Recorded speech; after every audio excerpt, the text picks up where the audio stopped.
It's yours. It's your own shit. Hot like I lie. Yeah, but I'm honest about it. No, you're not.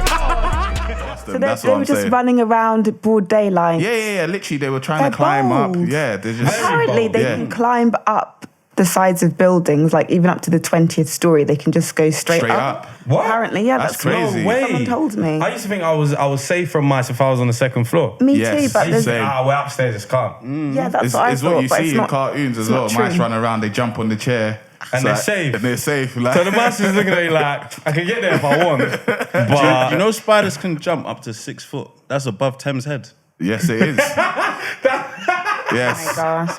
I'm frightened of all of these things, like frightened. Really? Yeah. Wow. I cannot tolerate. Finished him.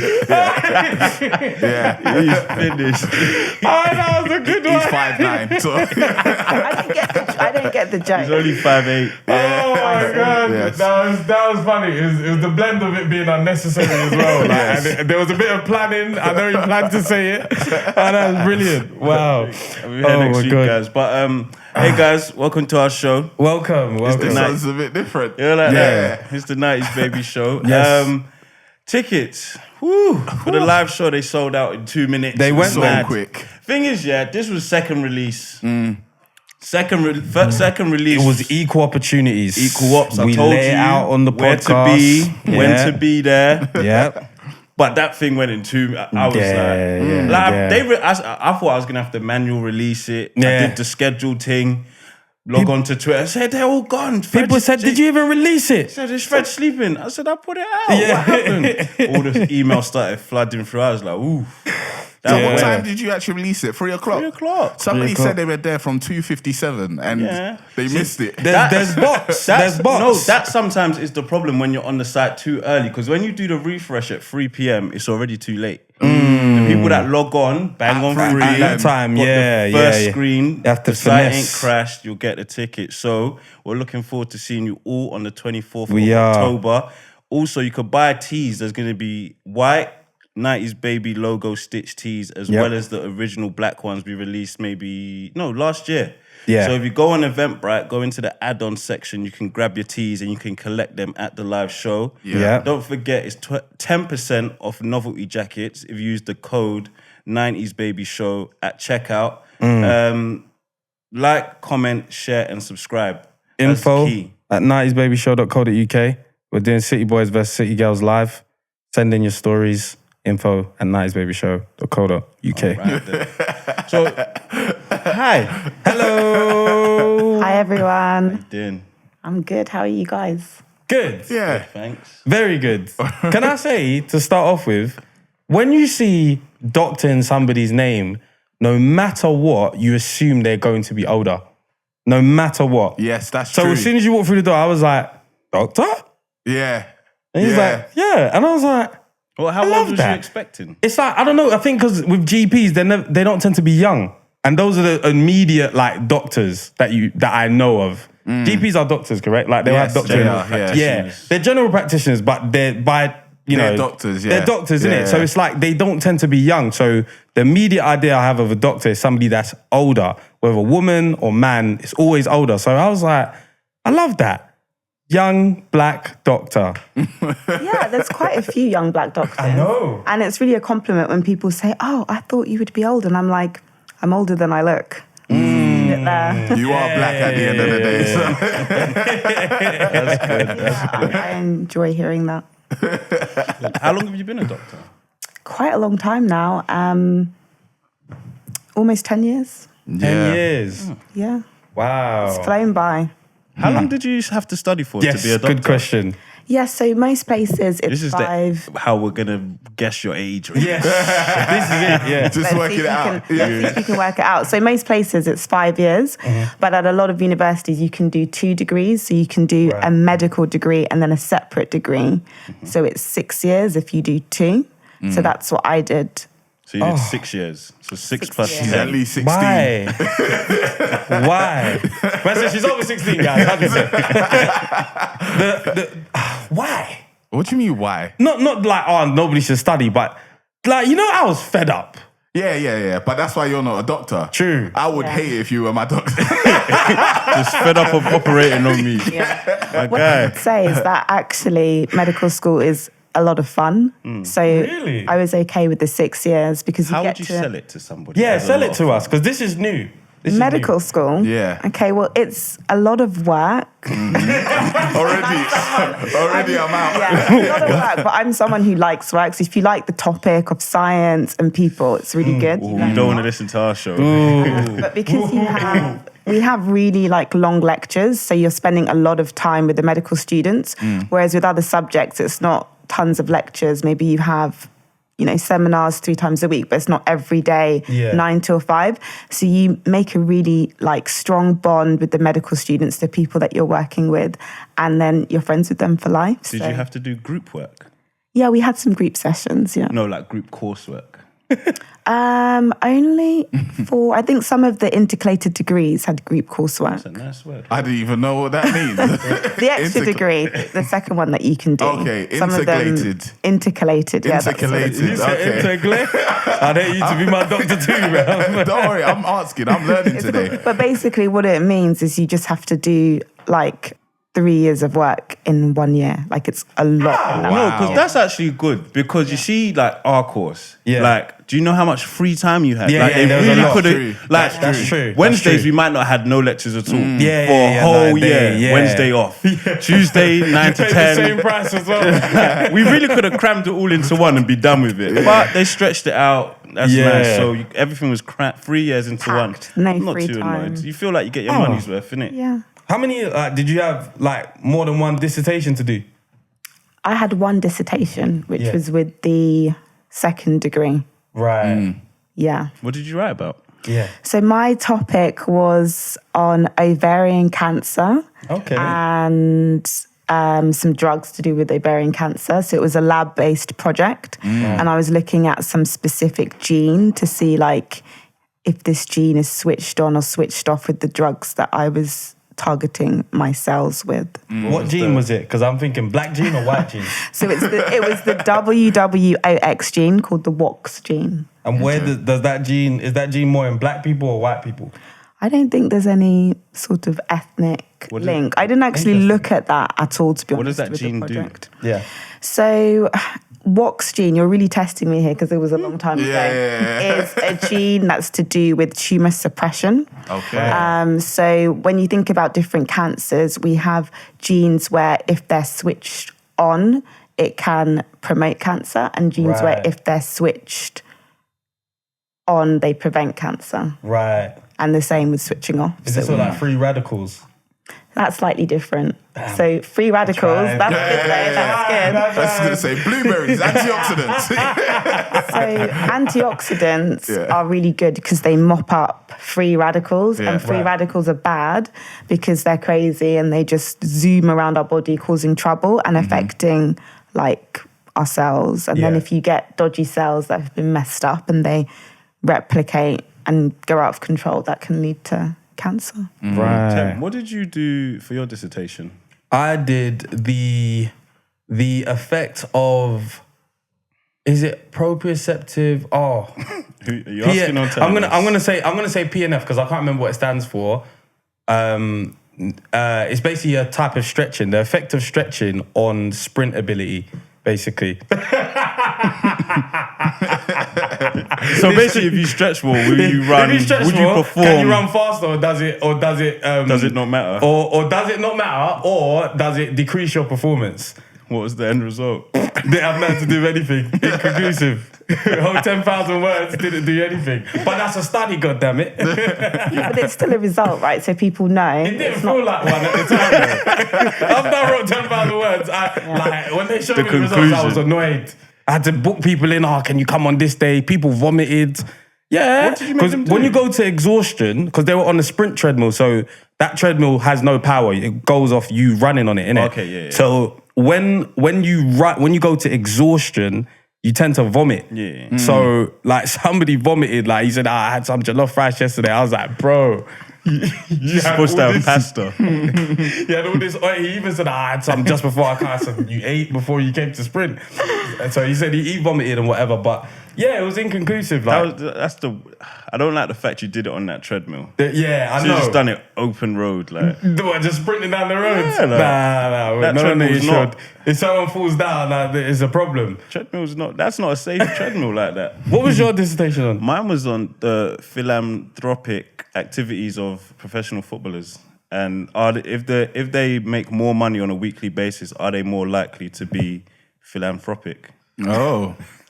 And what was You the wrote, result? you wrote a dissertation on somebody else's money? Yeah. What the? But I want to know the result. Were they So more? the foreign players were more likely the foreign players in the UK were more likely to do things charity wise, just donate money here and there. That makes sense. The less paid English players were more likely to do things in comparison to the higher paid English players. That's interesting. Very interesting. That is. What did you do? I did the effects of it was a long time ago, of AA and DHA on neurological development in children, in babies. What did you study? Say AA. Human nutrition. So what's AA? Oh God. Oh God. Arachidonic acid. Is Okay. that right? And DHA? What's that? Something. Yeah, I can't remember where it was, but it was basically breast milk versus formula. And could have said that. No, but that wasn't the title. I gave you the title. But breast is best. That's the result. I'm sure there's a study on that already. Yeah, I'm sure. I got it first. I was happy. So now. Yeah. Well done. You need to check that Turnitin, boy. There's a plagiarism on that. Copy and pasted the whole thing. But it's good that, you mentioned... no, it's not good that you mentioned, so I'm not even going to say what you mentioned. But we basically asked our audience to send in a whole bunch of questions We did. around COVID. Because obviously there's... A lot of us are, would we say, skeptical about what it is, how it got here, why we're being treated like this, why there was 3 lockdowns, the possibility of a 4th, and the vaccine. Like, how did we get to a stage of there being a virus and within a year there being a vaccine? Like, it just seems quick. Yeah. It just seems Seems all too quick. ominous. What's that Very mean? ominous. Like, fishy. Something wrong. Something bad. Okay. Very ominous. Good stuff. So one of the first question, we'll start here. Is there any evidence that the vaccine can affect fertility? So there is no evidence that the vaccine can affect fertility. And this is a very important question because for me, I did not want to take the vaccine without having that reassurance myself because I'm a woman of childbearing age. So in America, when they were doing the studies on people, when they were giving people the vaccines, they told those women, look, we don't want you to get pregnant because you're in this trial, don't get pregnant and let's see what happened. And quite a few women actually got pregnant by accident, even though they told them, don't get pregnant. What's the chances? We was at home, we had nothing else to do. Sex by accident. So they got pregnant, they went on to have babies, there's not been any problems found. Yeah. So, fertility is fine. So that was just a new But study. I think the thing is, because what was that thing? Obviously, one of the vaccine producers did something in Nigeria. Pfizer did something in Nigeria. What was it? It was in Kano or Kano. I don't know how they pronounce it. I can't remember what trials they were doing, but whatever trials that they did, people died, and they found a way to not have to give any money back to the people that died, and then they rebranded and used another agency to recirculate the money, and that went back to them. So it was just some craziness that happened, and that made me scared of the vaccine because I was thinking these people have had like a bad track record. I mean, granted, I'm sure if you're doing anything in terms of pharmaceuticals, there's going to be some crazy things that happen as part of trials or whatever it be. But that made me kind of think, I did not want to get the vaccine. I was even like, give me the Moderna. Don't give me the Pfizer one because I'm against that. But just out of age and whatever, I've ended up getting my first jab anyway. But I didn't want to do that. So even from when you see things like that with the company has a bad track record, especially in pharmaceuticals, like how does that affect whether you're going to go forward with something or do you rely straight on the data? Yeah. I mean, I think the thing that you're talking about, I personally haven't heard of it, but it's completely understandable where if somebody has a bad experience with a certain company, they're going to think twice, right, about, getting involved with things that company does. But what I can say is, number one, with the Pfizer vaccine, it's not just Pfizer who produced it. There's another company. So it was like a joint project. Right. And this COVID vaccine is such a big topic. It's something that the whole world is talking about. If there was something dodgy going on, there would have been a whistleblower. It's not possible that it would not have been released. And there are tons of Black people who work in research, they work in labs. Tons of Black people have been working on this COVID vaccine and all the phases and all the trials. And countries around the world have their own processes. I just want to interject, because there's a doctor in the room. Okay, questions at the end, guys. That's a lecture. Because you see, if a whistleblower ain't came out yet, but if one comes out, then what? It's too late. There was a lady that came out and said, you don't need a vaccine, you don't need all this kind of stuff. The American woman. I can't remember, but Was she a scientist? She was working in these labs basically, and she was like, you don't need that. I've given some people that have had COVID this particular treatment or whatever. I know who you're talking about. I know who you're talking about. And my dad might have sent it to me on WhatsApp. The WhatsApp groups are busy. You see, when they came out last year, the messages that were circulating were wild, hilarious. The terrible thing is, those WhatsApp messages that the aunties and uncles are sending, they're very dangerous and they're very powerful because they're so convincing. Yeah. So, I've had messages that have said, this is inside information from X doctor at X hospital. Don't tell anyone this is happening. But they're just not true, and they're very dangerous, because when you receive something from your mom or your dad or a loved person, you're more likely to trust it because you think, this is like a reputable source. Not me. If I show you me and my dad's conversation, only because I spoke to him recently, it was like 20 unread. Yeah. Because he don't even speak to me. The track record is horrible. He literally just lied to me for too long. He just messages me chain messages. Yeah. Literally, if my dad wants to speak to me, he'll call me. So I know anything on WhatsApp is nonsense. It's nonsense. The bottom line is there have been many different countries that have their own independent processes that have, authorized use of these vaccines, and they've said that it's safe. And it's not like everybody's just copying each other. So remember, I think it was last year, there was a difference between what Britain had said and what Europe had said. So people are evaluating it properly. America do their own thing, Australia, all the countries do their own thing. But the common denominator is these vaccines have been approved for use all around the world. Didn't it just get FDA is the regulatory body? So FDA is the American one. Yeah. What's ours? So ours is the MHRA. Don't ask me what it stands for. How soon after the vaccine was distributed or injected in people before it was... Yeah, so you can't, give people medications in this country unless the regulator approved. has said it's okay. Okay. Yeah. America's messed up, boy. So America just disregarded that and went ahead and started injecting people? I think in America, and to be honest, I don't know too much about their system, but it's different to ours. I think they have like these emergency approvals where something has been said that it's like pending. Yeah. Like it's different to the UK. Pending, go for it. I really cannot comment on America because I'm not working. No worries. And then there isn't like a... What's the forms that you signed before you... consent form. There's no like consent form. You just turn up and get it, innit? Oh, yeah. Well, I signed something when I went for my vaccine. Did I sign something? I'm trying to think. I think I did sign something. I hope so. Yeah. It's I got it important. done in the Tesco car park. It was a pop-up shop as well. Man, I'm scared for But like, myself. I don't have my consent. Like, if I did, I don't have that on me to be like, I did that. Like, I can't. And that leads on to my personal next question. What is inside this vaccine?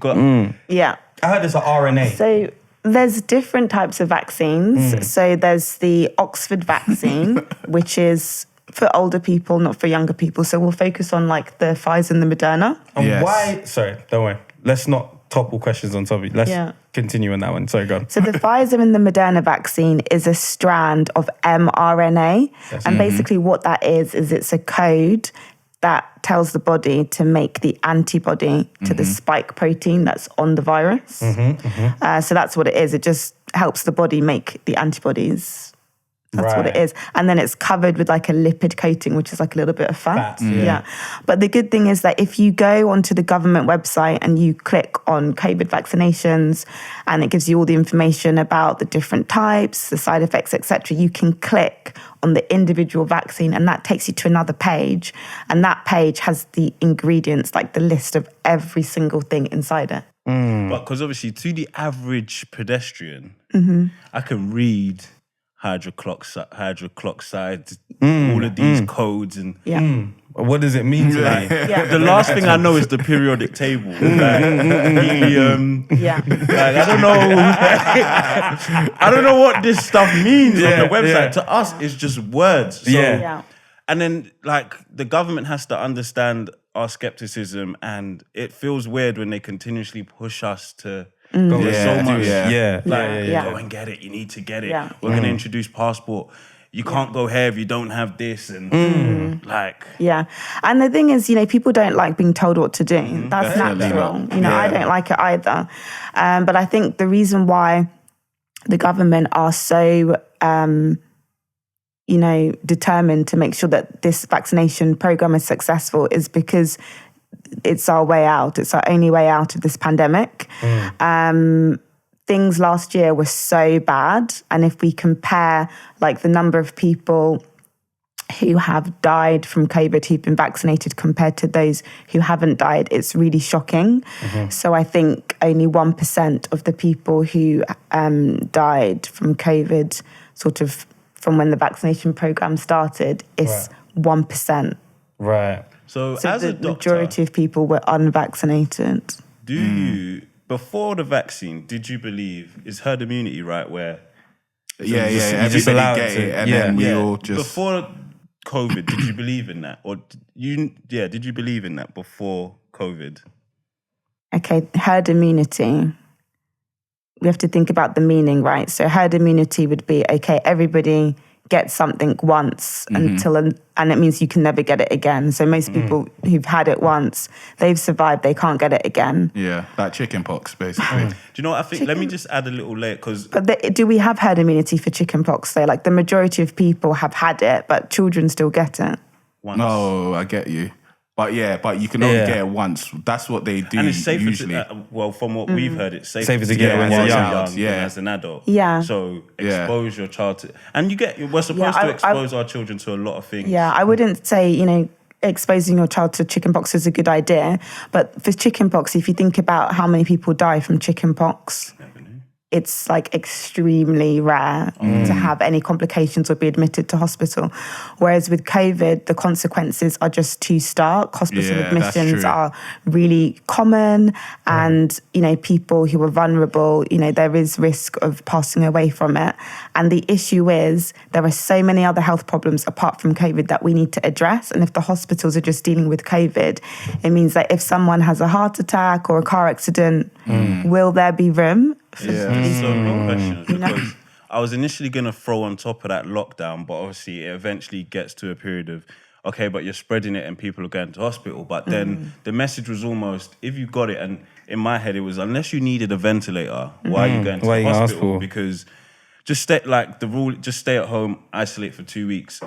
I don't, did everyone that did go to a hospital, not all of them needed a ventilator. Yeah, but it's not just needing a ventilator. So with COVID, the crazy thing that happens is, because I worked in the primary care COVID clinic, so I was like the only doctor there every Friday for like almost a year. So a lot of the people who would come there were maybe people where when their doctor spoke to them on the phone, it wasn't clear if they needed to go to hospital or not, but they needed examination. Some of them needed antibiotics, some of them needed different treatments. But people would walk in and then you'd put the SATS probe on their finger and it's like, how are you walking with that kind of saturation? What is the SATS probe? What does that SATS probe measures your oxygen levels. Right. In your blood, and you need a good amount of saturation. But people would walk in with like extremely low oxygen saturation levels. These are things that I've never seen outside of hospital before. And I would just throw the oxygen on and call the ambulance, and they would feel a lot better. And hopefully, many of those people did not need intubation, as in ventilator, right? But they needed a bit of support with oxygen. Maybe their kidneys were struggling because of the inflammation, so maybe they needed fluids and just a bit of support to get them through while their body fights it. So needing a ventilator is not, the threshold for seeking medical advice. And now we do have other treatments like the steroids that they give people, which helps people recover quicker. Okay, I didn't know that. Of the steroids.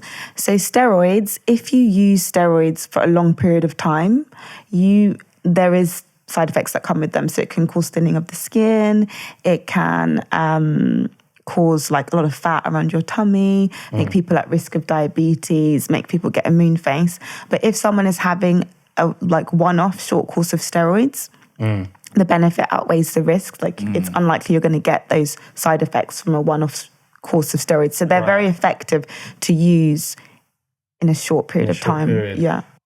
In regards to something that I saw, and I think it was Retch32 talking about it, right? He was like, not to say Retch32 is a doctor or anything, but he raised a valid point in terms of like, at the end of the day, like what we're eating and all these kind of things. This is a good time for you to start thinking about what you're eating, what you're putting in your body.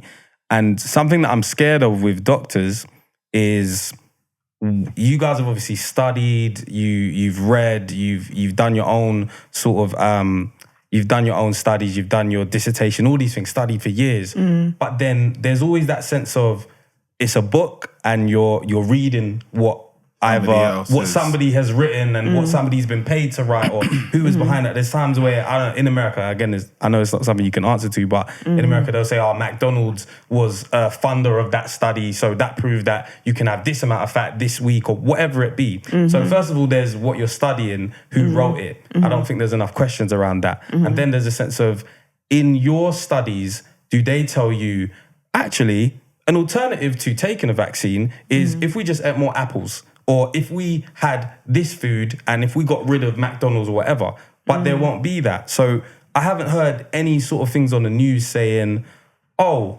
guys, this is a great food for us to be eating now. So why isn't there any focus on nutrition at all, as if the vaccine isn't trying to give us, nutrients that are going to help us or whatever? Yeah. I mean, what I would say is that we are living in a world now where there are a lot of doctors who have seen how their patients have done over the years, and they're saying, look, medications are like a plaster, but we have to address the root cause of chronic disease. And so, for example, with COVID, we know that people who have pre-existing chronic health conditions, of which the majority of them are lifestyle-related conditions, are the people who are more likely to do badly. So things like diabetes, things like high blood pressure, chronic kidney disease, being overweight, the common denominator behind these conditions is lifestyle and chronic inflammation. So there is a large group of doctors now who recognise this and are working towards structured ways that we can help patients improve their lifestyle. So this includes nutrition, exercise, sleep health, and even, mind health, meditation, spiritual health is all combined, and social health. And this falls under the umbrella of lifestyle medicine. In the UK, there's actually a British Society of Lifestyle Medicine. They had a conference recently, which tons of doctors went, and they're all sitting their exam this November. So, people are working on it. Doctors are trying to get the message out there. But I think people don't always know what it is that we're trying to explain, because the healthcare system is so pressured with the time that we have. It's difficult to sort of do everything that we want to do. But what you're saying, we completely recognise. Right. It's a very good answer. Have you ever felt like science is wrong? Science is wrong. Well, you were mentioning about bias, right? Like, who wrote this book? So when you are in medical school, you're taught how to critically appraise things that you're reading. Yeah. Okay, so there's different things that you would do to critically appraise something. So you would first of all start off by looking at, who is the author, where are the conflicts of interest, who actually funded the project, could that affect what happened? You would have a look at the number of people that they actually were looking at. Is that like a small number? Is it a large number? Yeah. Is it statistically significant? Did A cause B or did B cause A? Yeah. So we are taught how to read stuff properly and to actually make an independent decision as to what it is those people are saying in that publication. You couldn't do social media then? What do you mean? Social media, you just see a tweet, you're like... Full of nonsense. There it is. Yeah. You know what I mean? The thing is, science is always someone looking into someone else. So once you've looked into that person, someone is now looking into you. Yeah, looking into him. Yeah. Everyone's just got binoculars looking at each other. What are you doing? I'm doing what you're doing. What are you doing? Mind your business. Because obviously you also said, so the person, was it the saturation, the oxygen levels in him? So the oxygen levels in him suggested that he shouldn't have been able to get himself from point A to point B. But he did. So, as humans, we've evolved. No, that's what I'm saying. With COVID-19, my experience as a doctor, I'm seeing things that I've never seen before. Yeah. Like what? Like people coming in with oxygen levels where it's so low that I'm surprised. How are you talking? How are you standing? Listening to people's chests. Usually when somebody has a chest infection and you listen to their chest, there's loads of crackles, there's loads of wheeze. It's noisy. But with COVID-19, I'm like, is my stethoscope working? Like, I can't hear anything at all. And that's like not common. We don't typically. So I was really shocked and I was learning. The more patients I saw, the more experienced I was. But it's new for doctors, and doctors have had to learn on the job, develop the guidelines as they're going, because it was a very fast evolving thing. And with pulse oximetry, which is the oxygen sats, one of the new things actually that has been spoken about more is that these monitors, when they actually sort of created them and tested them, I don't think there was calibration for Black people. So we are aware that these monitors may actually overestimate the oxygen saturation in a Black person compared to a white person. Wow. And that's important for people to know. Obviously, more research needs to be done, and hopefully one day we will have oximeters that are for, different ethnicities. Right. But I know that hospital doctors have been, they're aware of this. They may amend, they might, a colleague that I work with, he will actually take a sample of blood from the artery to have a look specifically from the blood to make sure that the oxygen levels accurate. are correct. Yeah. So why is it that we've got different, how is it that you can measure a white person's level of oxygen but ours is different? Why is that? To be honest, I have no idea. This is not something that I knew existed until recently. That's but there have been published articles and people are bringing so people are bringing things into the forefront of medicine when it comes to Black health inequalities and promoting health equity in Black people. We need to make sure that things are safe. Okay, question in regards to where COVID is, because probably people said that according to where you are, if you're in somewhere sunny, if you're in Nigeria, that's why you're less likely to get it if you're Black and all this kind of thing. So in terms of who's more likely to get it, from what you've seen, okay, well, you're in England, so majority is going to be white people. But in terms of that number of are Black people more likely to get it? Is this true or? Yeah, so I don't think there's anyone. We're all humans, right? We all breathe. So if you're exposed to COVID, you may get it. But I think what maybe people were saying in the UK is that depending what ethnicity you are, you may be more likely to have a job where you're sitting at home, so you're not coming in contact with a lot of people, or you may be more likely to have a job where you're interacting with a large volume of people. Right. Therefore, the more contacts you have, the higher the risk it is of bumping into someone who has COVID and then catching it. Interesting. because that was a big, and then obviously, so there was obviously in the early days, everyone was like, "Oh yeah, black people can't get it." So we thought it was good. We thought we was calm. Then it was, "Oh yeah, it's not in Africa because it's too hot for the." Yeah. We'll just go over there then. As if we was even gonna book flight. You know, we just be talking over here. We was talking, but obviously our audience is predominantly black, and a good question that I saw come in was, are there negative impacts if you have sickle cell? Yeah, so that's actually a good one. And I haven't had time, to actually look at any published papers on sickle cell disease and COVID. I'm so sorry, I should have done that. But what I would say is that people who do have sickle cell disease, obviously they have things like sickle cell crisis, and this can be triggered by various different things. But if someone who's got sickle cell disease gets an infection, we do need to see them sooner. We do need to monitor them closely because they can have issues more quickly than somebody who doesn't have sickle cell. Do you think the world, firstly the UK and then the world, will be ready for another pandemic? Like, will they be better? Like, we was quite ill-equipped. Yeah. Yeah. I mean, like, the way the government handled this, like... It was horrible. There was one point where we was like, bruv, close the borders. I don't even want to go out anywhere. Just close it. And it was still open. So even your thoughts on like how the government handled it, your thoughts? Yeah, so I mean, I'm not in particular. I'm not in government. I don't know what procedures they have to go through, and it's very easy to be an outsider looking on and saying, "Why are you not doing this? Why are you not doing that?" Yeah. But honestly, do you think Matt Hancock slept well during the pandemic? Yes. He slept well with somebody else. Right. With somebody else he wasn't meant to be sleeping with. Probably in a slept 5-bedroom house, comfy. He could pick what room he wanted to sleep in, with whom he wanted to sleep with too. You know? I don't think that the people making the big decisions were sleeping well. I think it was incredibly stressful for them. Yeah. And I think it's easy to look as an outsider and say, do this, do that. But it's difficult when you're in that position of power where the buck stops with you. Thing is, if everyone's saying turn right, just turn right. You got four people in the car, bro. Turn right. Close it. Like, there was a lot of stuff that it was like, how can everybody else outside of government see this is what you're meant to do? Yeah. But the people in charge cannot see this is right. Yeah. That was just annoying, man.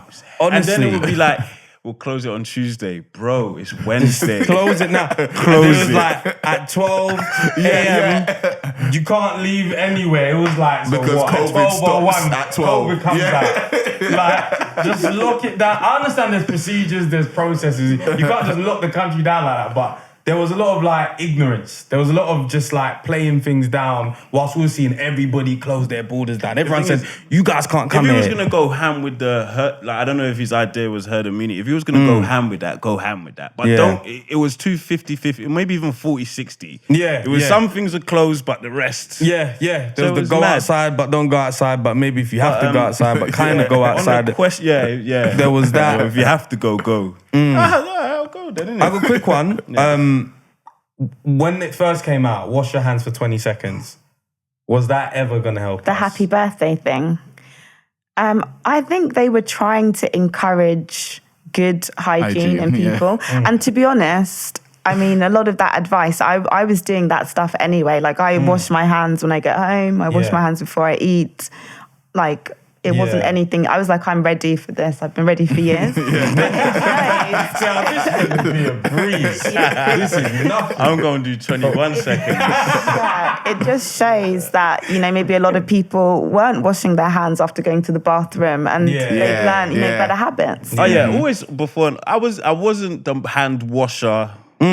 Like, if I'm washing the dishes, my hands will get washed. After the toilet, it will get washed. But it wasn't a 20-second job all the time. Sometimes even just the hand I used. Just the hand you used. Yeah. 100%. I've said, what? That's the only one in question. It's the only one that was used. So I'll wash you, innit? Like this left one's calm. It didn't get involved, man. No joint enterprise. So someone asked, how soon after having COVID can you get the vaccine? Say you had it, like, can you get the vaccine while you have COVID? Is that smart, or should you wait? I would be upset if I was giving this person a bloody vaccine and they had COVID right here. Yeah, no, you cannot get the vaccine while you have COVID. Yeah. You have to wait a period of time, of which the number's gone out my head now. Yeah. But the good thing is that when, obviously you've got to wait 10 days minimum when you get COVID before you can leave the house. And when you are invited to get your vaccination done, they will go through everything, all of the necessary questions. They will ask you, have you had COVID in X number of days? So the assessment will be done so that it's not given to you in an unsafe way. Okay. What was you most afraid of during this period? Because you're a doctor and, you know, us, we were just like, cool, we'll just be at home, innit? Yeah. Do you know what I mean? So what was I We afraid might come of? out at 8 and clap, but...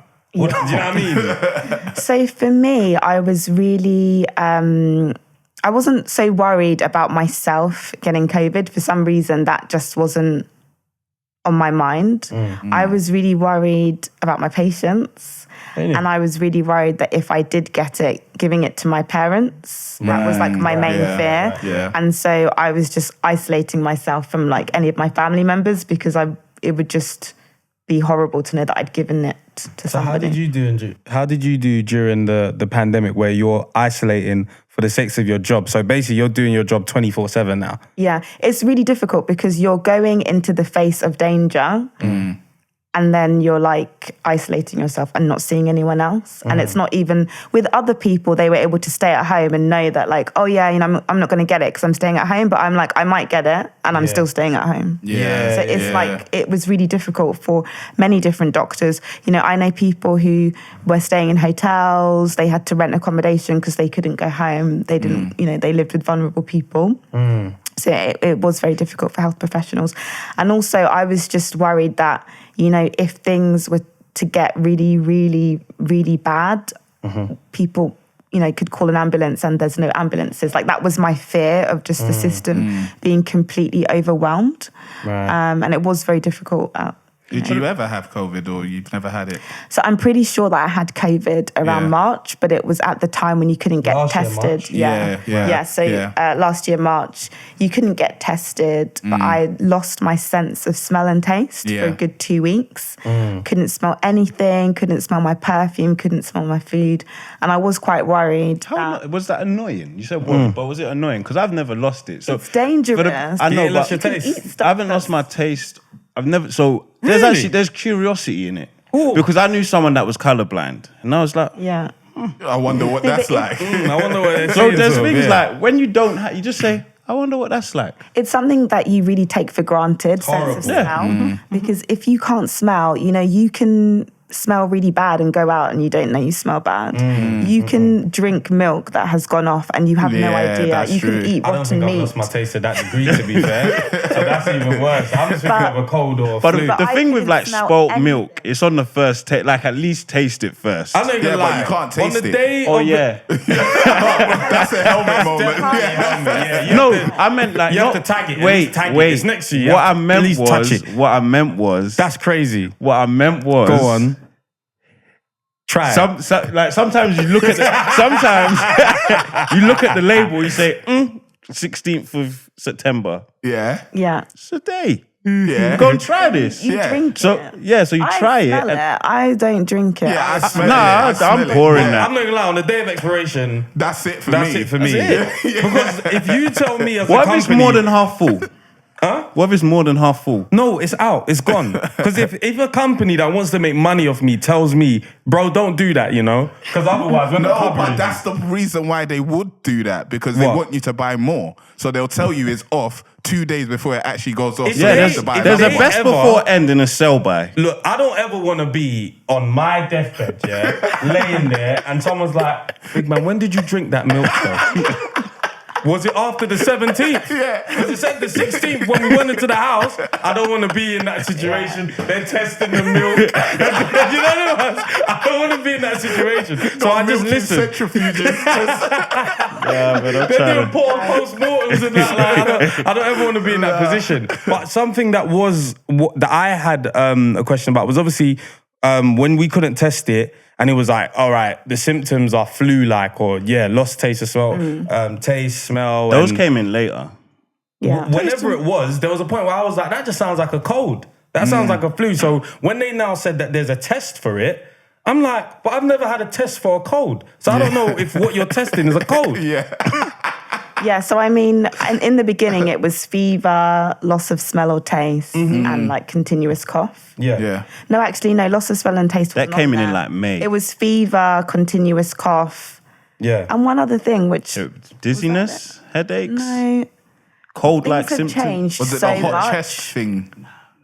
I just remember the continuous cough though. I remember Continuous cough and fever, and if then you cough twice, you're scared. loss of smell and taste came in later. But a lot of healthcare professionals, you know, we talked to each other and we were saying, we're getting loads of people on our call list who can't smell. Like, does anyone know what's going on? And then we were like, oh, actually, this is COVID. So we were telling people before the official guidance was, you know, if you've lost your smell, you've probably got COVID. You need to isolate. I remember, because I remember early on as well, the coughing thing. I was on a train. I was dropping my cousin home, One guy was coughing. You know, you just...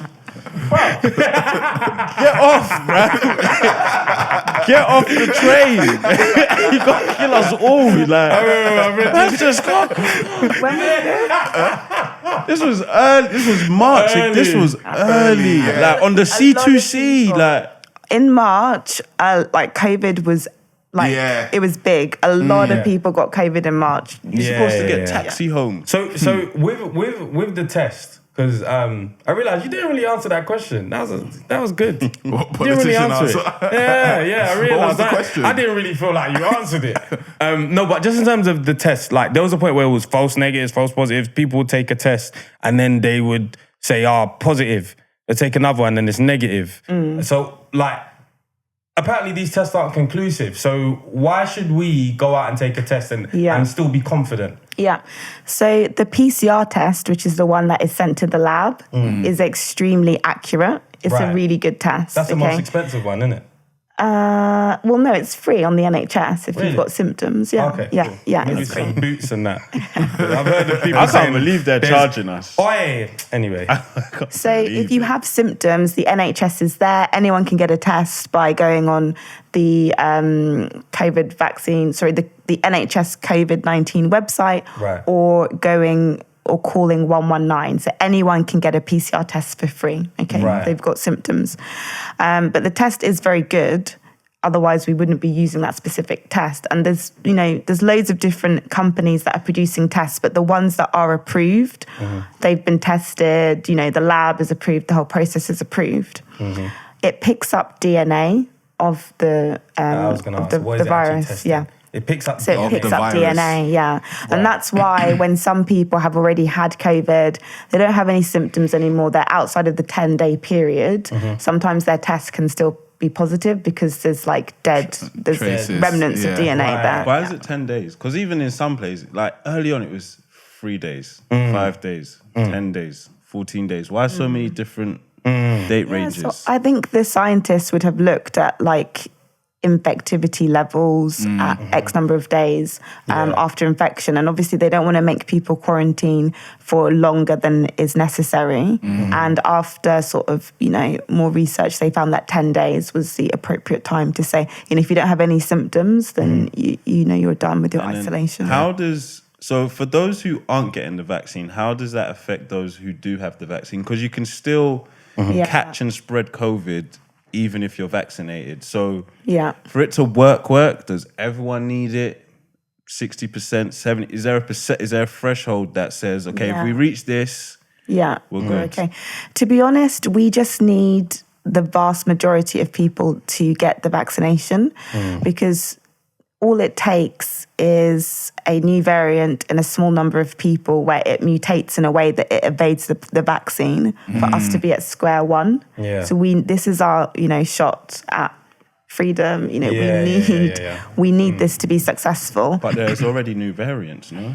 Yeah, so the UK has got a really good system of like monitoring for new variants, which is quite good. And there are so many different variants, but there hasn't been anything where it's mutated, so like it's spreading a lot more quickly or it's evading the virus, or that we need to be concerned about. Just on the topic of the test, So that was the PCR one. I take a test every week for work. What is What's it, that lateral called? flow? So I think so. that one is called a lateral flow test. Apparently Yes. that one's nonsense. Yeah, so the lateral, this is something that a lot of people don't realize. Yeah. Lateral flow test is for people who don't have any symptoms, who just want to monitor to make sure that they don't have COVID. It's not for people who have symptoms. It's not suitable because it's not accurate enough. So if people have got symptoms, they need to get the PCR test because that one is like the gold standard test. So why am I doing the lateral flow? Why am I doing an inaccurate test? It's not that the lateral flow is useless. It's still a good test, but Sounds it's not useless. Okay, go on. It's a good test, but Yeah. in terms of like looking at the threshold of sensitivity and specificity, this is like how accurate it is. They have said it is good enough to ensure that people who don't have symptoms do not have COVID, but it's not good enough to say someone who has symptoms does not have COVID. Right. I've That felt sounds that, horrible. Yeah. The lateral flow tests are good, okay? Yeah. I encourage people to use them. I use it just every for week. monitoring if you don't have symptoms. But if you've got symptoms, it's not a case of, oh, let me just do a lateral flow test. I'm fine. I'm going to go to work. No. Oh, right. You should do Okay. a PCR test. And if that's Just fine. to be 100% sure. Yeah, because I know because it can give false reassurance because Yeah. it's not the approved test for symptoms. Because what I've heard is that they could give false negatives, but they can't do false positives. Yeah. The lateral flow test. I'm not too sure about the Yeah. specifics, but I just know that it's not.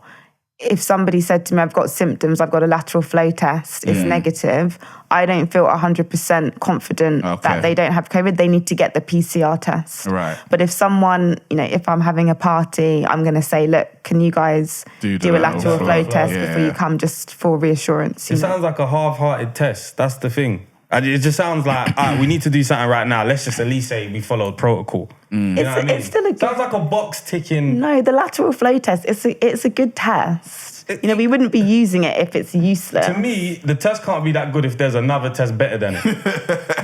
Yeah. Do you get what I mean? I see what you mean. It's like the bleep test. I see what you mean. There's no other. I'd rather fart that. I see what you mean, but with the PCR test, you can't get the answer immediately. So there has to be like some something sort that of can work. balance. This is quickly. where that sense of the economy is there, because then it's like, all right, cool, let's just do a lateral flow so that everyone can go back to work and people can start earning money again and you guys can start paying more and we can get you off furlough and all this kind of stuff. Let's just have a lateral flow test that allows you to go to wherever. But if it's a PCR test, it takes too long. So therefore, from a money perspective, it doesn't benefit having everybody waiting 24 hours or however long the PCR test takes to come back. It doesn't benefit the economy or anybody.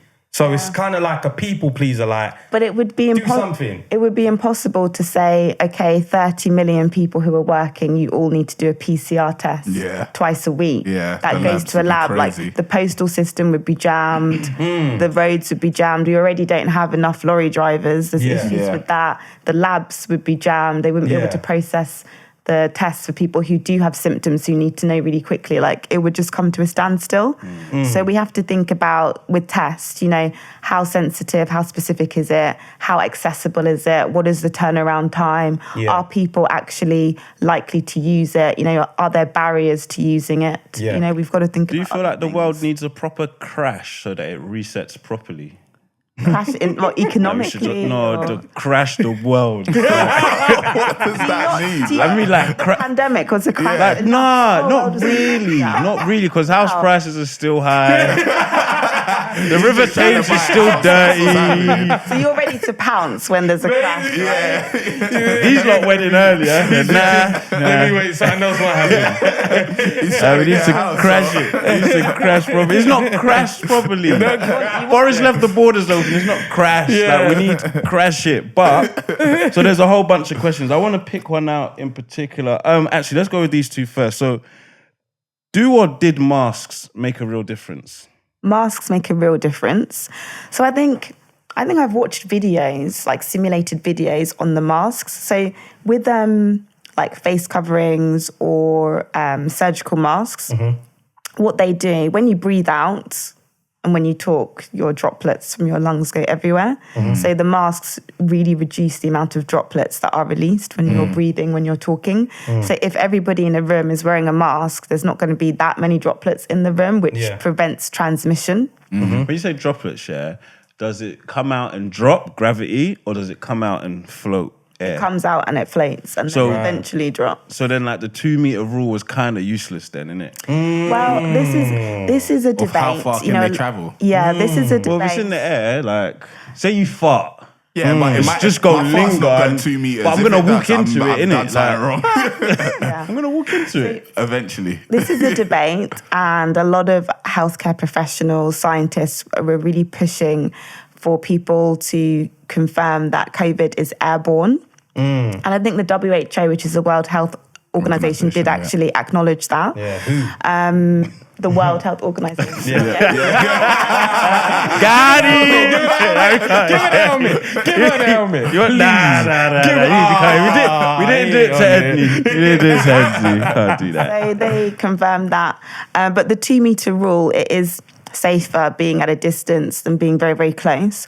One of the good things that, maybe it might come into the UK is that when I was in Spain, they have this thing like a monitor, which is a CO2 level monitor. Right. So that represents like how much breathed out air is in the room. And if it goes up beyond a certain level, then it means there's too much breathing. Bare breath in the room. Bare breath. It encourages like good ventilation, because the more ventilation you have, the more chance that all of this, Should we all breath get is like going out. humidifiers then? No, that's not gonna. I don't think that's gonna. Air conditioning? I don't know if that specifically helps. I don't know about the physics of ventilation. We need clean air. She needs a study to say yes. That's very true. I need a study, but I know that if the door is open, there's gonna be good Cross free flow. ventilation. Yeah. My mum loves that. Open the flow. doors and the windows. Windows, yeah. So, what's the benefit of an individual who believes they can hack or handle COVID getting the vaccine? Okay, So they've had what is it, the benefit? Yeah. and they've had COVID. Yeah. Not that they coughed, but they survived. Yeah. What's the benefit of now getting the vaccine? Okay. So All what right, I cool, I would get say is, remember, like last year, a lot of people were like, "Oh, I'm not sure if I had COVID. I couldn't get tested at the time. I'm going to do an antibody test." Some people, their antibodies were negative. Some people, their antibodies were positive. Some people, it was positive then negative. There's not like we don't know how consistent the immune response is in people who have had the disease. Whereas with the vaccine, we know that like there's a really good immune response. You're going to have good levels of antibodies and a good amount of protection. Right. Yeah. Do you know what we haven't done? It's our bad. We haven't done a proper introduction. No, we actually haven't done a proper you introduction. We just didn't. went for it. Should we do a proper introduction? Do that without Lovely. the N-word. Yes, of course. Of course. Night Baby Show. My name is Temi Akabi. I'm Fred Santana. And we got a shooter in the house. Yeah, never had the vaccine. You I had got that? one. Oh, you had got that? one We too. Oh, you got a got jammed that. up shooter in the Okay. house. Careful, we on that mRNA. Writes dissertation. Overseas, underseas, on God and Him, on Him and God.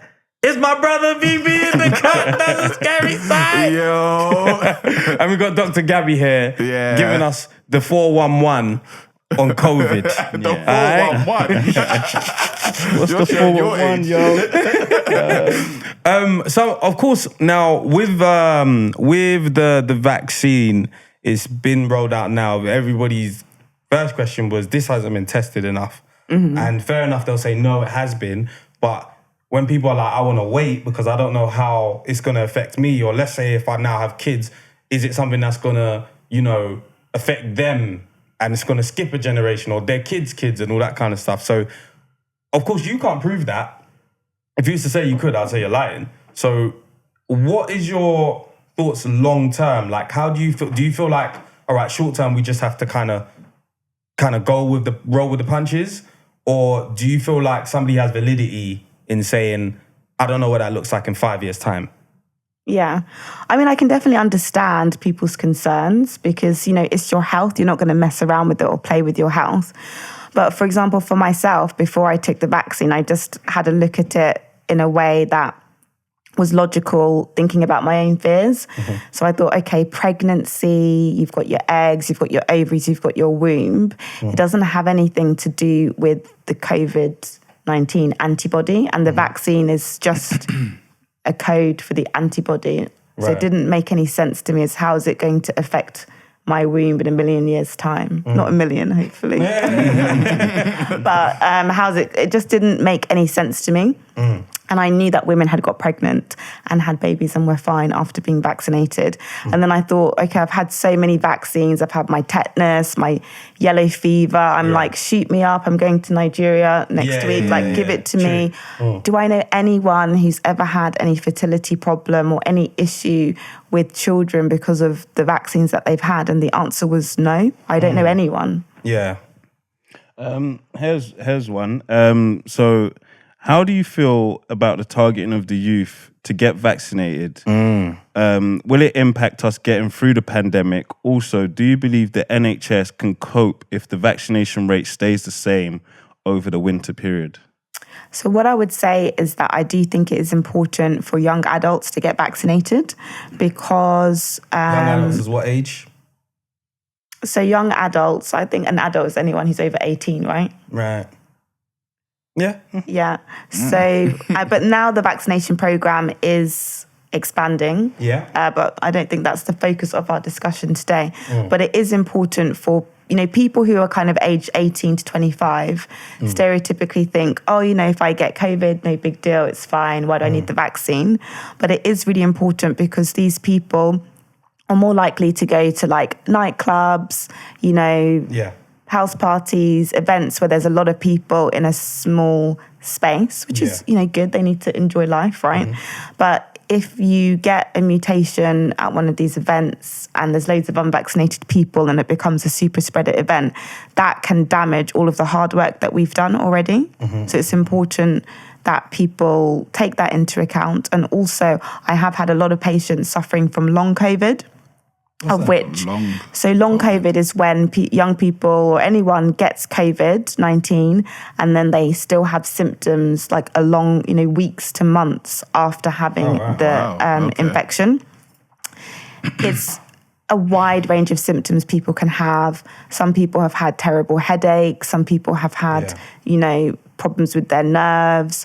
I know people who've had like weird stomach problems after COVID. People where their sense of smell or their sense of taste and smell after like a year still hasn't come back, and that is affecting them a lot because they can't enjoy their food, breathing problems, feeling really tired. It is quite difficult for people who have long COVID, and there's no magic cure. Scientists, doctors are still researching it and figuring out how do we investigate or treat long COVID. I had a stupid thought. Go for it. This is a safe space. If you lost your sense of taste, you still technically enjoy food. No. Because the idea of eating is to be full. No, if but you can't before... You won't enjoy. You can eat, but what's more important when it comes to eating? To be full or to taste? Fair, but you said enjoy. Yeah, I can't enjoy food if I can't taste it. Yeah, but do you eat bland? I'm sure your food is well seasoned. Of course. Why don't you eat bland chicken then? It's boring. Exactly. So you can't enjoy it. Exactly. But I'd still enjoy the process of okay, I'm full now, and I'm not in pain. That happened to my boy where I was like, this, I don't want to lose my taste. Is he was saying that when he had it, he was eating spicy food. And he couldn't taste or feel the spice. He could just feel his tongue was being pricked. Pain receptors. Yeah. So his tongue was just being pricked. It felt like buds. Yeah, that's crazy. Yeah, I think for 2 weeks, Fred, you need to eat bland chicken, no salt in your food, and then come back and tell people how you got on. I think that would be a good experiment. Yeah, I think we should do that. Somebody had a very interesting question that like clearly they was looking at stuff. So it says after studying it for 3 months, COVID-19 was taken off the HCID list in March 2020. I feel like you're like, she's like, oh. I'm ready. This one. I prepped for this one. This is the notebook. Yeah? Yeah, I'm ready So- for this one. Why didn't the government health officials tell news outlets to stop fear-mongering and treat it like the flu? Yeah, so that list is like a special list of diseases that the government have where there's certain criteria that need to be fulfilled for diseases to be on that list. Right. There's various different things on there, like the original SARS, the one that was a big problem in Asia a few years ago. Yeah, I think crazy. monkeypox is on there. And Monkeypox? Monkeypox. That doesn't sound nice at all. Various different things, but they're diseases where the death rate is like extremely high. Like if you get it, your chances are very slim. Right. And with COVID-19, obviously, there is a significant death rate, but not everybody who gets it dies.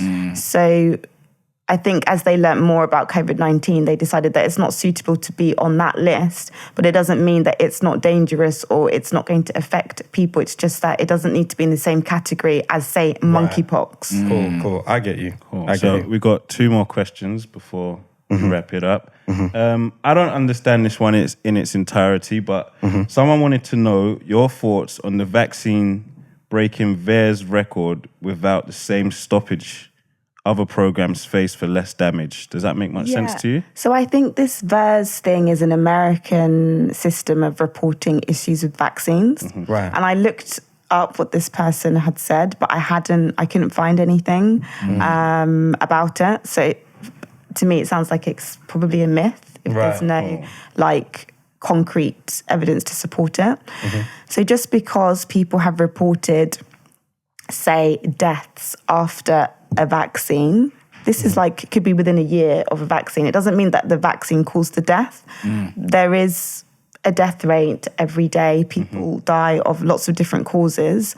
And because the majority of people have been vaccinated, doesn't mean that there's a link. Do you see what I mean? Yeah. So I can't specifically comment on. But then doesn't that work the other way where a lot of deaths were recorded as COVID related when the person had underlying health issues? Yeah. That was crazy. Yeah, I think at the time when we couldn't really test people, we had to make a judgment to say, do we think that this person had COVID or not? And so maybe at that point in time, of course, if you're not testing, it's not going to be as accurate. Yeah. But, there were so many people who just had classic COVID symptoms. It's unlikely to be something else. But now we have testing, so it's a lot easier to kind of make sure that all of the reporting is accurate. So this 2020 to me is like, look, 2020 was like a gap year for life in general. And when it comes to, what they normally say flu numbers are and stuff, I know flu numbers are probably going to be in the absolute gutter because everything is COVID. So do you feel like we should count anything towards, should we move forward with any numbers from 2020? Because everything was so skewed. I don't get what you mean in terms of flu. Because a lot of times they would say, oh, flu numbers is this, and apparently it's more, COVID is more prevalent than the flu, blah, blah, blah. But there was a point where you couldn't hear anything about the flu because it was just COVID. Yeah. The reason why anyone was dying was because of COVID. So it's like, The flu numbers, the are they flu numbers realistic are probably or- non-existent for 2020 because everything would have been, you had flu-like symptoms, it was COVID, and you couldn't test for COVID, so you would say it's COVID. So it's like, what does this mean for the flu? Does that mean, are we saying that the flu didn't exist last year? So I think that's a really difficult question, actually. I think flu levels were reduced because of the lockdown. Right, so it affected every lockdown. But basically COVID affected was everything. increased because of the lockdown. No, it wasn't No, increased, COVID it was reduced. increased. But Lockdown. I don't know if Yeah, it depends that's what facts. news outlet you was watching. You never know what was going on outside. The bottom line is, what I would say is that because we've been in lockdown for a long time, there's been a lot of viruses that usually cause problems that haven't had a chance to cause trouble. But what we have noticed this summer is that So there's a common illness that a lot of children get in winter called bronchiolitis. Oh, yeah. We didn't really have a lot of bronchiolitis this winter, but this summer, boy, we're seeing a lot of bronchiolitis. Right, because they're back out in school. Yeah, and we're seeing a lot of children actually finding it quite difficult to cope with the symptoms. So is it because they're not been outside like normally, like passing on their usual sort of germs? Yeah, so there's a lot of like babies who've like never been to nursery, they've not been playing outside, so their immune system is not being primed as... This is a long-term, something we may have to look into long-term. Why the next gen of children, they might get ill quicker or something. Well, it's something that will need to be researched. But I mean, all I'm saying is that a lot of doctors, we have noticed that we are seeing more children this summer than what we usually would see with bronchiolitis, and we have to, monitor them very closely. And there was one other thing I was going to say. Yeah, we don't want the same thing to happen with flu. Like the flu vaccination program has to be a success this year as well. Right. So, last question we have. Your thoughts on the Corona Extra Preliminary Inquiry Committee and the lawsuit they're filing, and do you feel... Somebody did research. You know what's funny? He's even a doctor smiles at you like, yeah, go on then. What, you think you want it? You gagging for it? You gagging for it. Yeah, so have any of you guys heard of this inquiry? No. Yeah, I have not heard of it either. I looked it up. I couldn't find anything about it, so I... Someone look. Made it up. Because you know what? What's it called? This is like Clubhouse, boy. This is the Is it Milgram? What's this? Is it Milgram? Basically, the test is basically that when you see someone in a white lab coat, you're more likely to just obey them and not really ask any questions. Oh, because now she's doctor. So when she's like, I haven't found it, I'm like, I definitely is it. No, please look it up because I what's it called? check everything. What was it? Corona Extra Preliminary Inquiry Committee and the lawsuit they're filing. Sounds mad. I would have heard of it if... a thing. I keep my ears to the ground. In total, 171 UK charities submitted evidence to this inquiry. But I don't know, I'd have to read. Inquiry to government's response. There's always, Google will always give you something, innit? So you'd have to look at it. But outside of that, do you think... This is a tough one. This is probably the hardest question to answer. Because if you say something today and then there's a third vaccine in 2022, the booster, they'll be like, you all this kind of stuff. So at the moment, they're telling us 2 vaccines and that's it. Yeah. Do you think we may need a third? They're saying potential there's a booster. Yeah, so they've just confirmed that people will be having a booster vaccine, but at the moment it's healthcare workers, social workers, people who are clinically vulnerable who will be offered that vaccine, and people over a certain age. So what they found is that weeks and weeks after the second dose, your immunity levels actually do begin to go down. And they want to make sure that people's immunity levels are high enough to, sustain another winter where there may be more transmission. So for me, I'm quite keen to get my booster because I don't want to get COVID and I want to make sure that my immunity is good. Yeah. And I mean, we can't speculate, but it may be that in the future, the COVID vaccination program is similar to the flu vaccination program where it's yearly, but I can't confirm anything. I've never heard of food understand how that works. We wouldn't have it at our age, would we? I think it's more for elderly people. So it's for older people, people with pre-existing conditions, carers, 60 or something like that. Yeah. Oh, right then. Can I ask one more thing? Sure. What's something where you would be like, yeah, that was bullshit. The government really messed that one up. That was bullshit. Okay. Things that I've got some things in my head. Oh my gosh, I'm trying to think. I do think that PPE, that was horrible. PPE. That was horrible. That was a waste of our money. So PPE, I know it's very difficult for people to get things in place, but we do know that it's a fact that they didn't have enough stores of PPE. So at the beginning of the pandemic, we were kind of scrabbling to get the right kind of protective equipment. Yeah. I told my surgery, we need to buy the gas chamber masks because we don't know what's going to happen. We need to make sure that we're prepared. So we did buy them. We did put them. It was very difficult because all the companies that sold them were not selling to anyone apart from NHS workers. So you had to prove that you're an NHS worker. I found a company that had some left. We ordered them and we put them into storage. We use them now because... You better. They're going to be like, Gabi, we need to use but they gas do masks over look there. a little bit scary on the face. But we were having to sort of protect ourselves.